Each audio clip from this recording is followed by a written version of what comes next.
Bismillahirrahmanirrahim. Assalamualaikum warahmatullahi wabarakatuh. Segala puji bagi Allah. Marilah kita panjatkan puji serta syukur kehadirat Allah Subhanahu wa Ta'ala yang dimana telah memberikan kita nikmat iman maupun nikmat Islam. Terima kasih kepada Bapak Robi yang telah memberikan tugas ini. Sebelumnya, perkenalkan, nama saya Sayyira Fitra Fadilah dari kelas 11 MIPA 4 absen 33. Di sini saya akan menjelaskan tentang karya tulis ilmiah. Yang pertama saya akan menjelaskan table of contents. Yang pertama ada pendahuluan, yang kedua ada materi, dan yang terakhir ada penutup. Pendahuluan, latar belakangnya. Karya tulis ilmiah suatu metode penulis laporan atau dokumen tertulis yang akan dipublikasikan. Perlu dinyatakan juga target yang diharapkan dan kontribusi terhadap ilmu pengetahuan. Yang kedua, materi. Pengertian karya tulis ilmiah adalah dokumen hasil penelitian yang disajikan menurut tata tulis tertentu. Tujuan umumnya, yang pertama, sebagai sarana komunikasi ilmiah yang efektif bagi semua orang, terutama peneliti dan masyarakat. Tujuan khususnya yang pertama ada sebagai wahana untuk melatih ide tersurat atau hasil peneliti. Selanjutnya, informasi yang telah ditulis diharapkan menjadi wahana informasi. Kemudian, menumbuhkan etos ilmiah di kalangan mahasiswa. Kemudian, membuktikan pengetahuan dan potensi ilmiah yang dimiliki oleh siswa. Dan yang terakhir, melatih keterampilan dasar untuk melakukan penelitian. Kemudian ciri-ciri karya tulis ilmiah. Yang pertama ada reproduktif, yaitu konten harus dapat dipahami oleh penulis. Yang kedua ada tidak ambigu. Yang ketiga ada objektivitas, tidak emotif. Yang keempat ada bahasa baku, bahasa yang digunakannya harus formal. Yang keempat ada tata tulis benar dan efektif. Hindari menggunakan kalimat yang tidak efektif alias bertele-tele. Yang kelima ada kaidah keilmuan. Kaidah keilmuan di sini dengan metodologi penelitian. Lanjut, macam-macam karya tulis ilmiah. Yang pertama ada laporan penelitian. Laporan yang ditulis berdasarkan hasil penelitian. Yang kedua ada skripsi, tulisan ilmiah untuk mendapatkan gelar akademik setara 1 yaitu S1. Yang kedua ada tesis, tulisan ilmiah untuk mendapatkan gelar akademik setara 2 yaitu S2.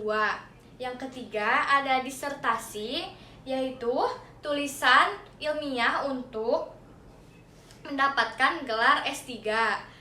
Yang kelima ada surat pembaca, yaitu surat yang berisi tentang kritik atau tanggapan terhadap isi suatu tulisan ilmiah. Yang keenam ada laporan khusus, laporan mengenai kasus-kasus yang ada dilandasi dengan teori. Yang kedelapan laporan tinjauan, yaitu tulisan yang berisi tentang tinjauan karya tulis ilmiah dalam tuntunan waktu tertentu. Yang ke-9 ada resensi, tanggapan terhadap suatu karangan atau buku tersebut bagi pembaca. Yang ke-10 ada habilitasi, yaitu karangan-karangan penting yang dikerjakan sarjana Departemen Pendidikan Nasional untuk bahan kuliah. Yang ke-11 ada monografi, yaitu karya asli menyeluruh dari suatu masalah. Yang terakhir ada referat, yaitu tujuan mengenai karangan sendiri dan karangan orang lain. Struktur karya tulis ilmiah ada abstrak, merupakan abstrak penelitian. Ada kata pengantar, merupakan kata pengantar penelitian. Ada daftar isi, merupakan daftar isi karya tulis ilmiah. Ada bab 1 tentang pendahuluan yang berisi latar belakang, rumusan masalah, tujuan penelitian, manfaat penelitian. Kemudian bab 2 ada kajian pustaka yang terdiri dari kajian pustaka dan kerangka pemikiran. Yang ketiga ada bab metode penelitian yang berisi tentang populasi sampel dan metode penelitian. Dan ada bab 4 hasil dan pembahasan penelitian yang berisi tentang hasil penelitian, pembahasan penelitian, dan keterbatasan penelitian. Ada bab 5 tentang simpulan dan saran yang berisi tentang simpulan dan saran.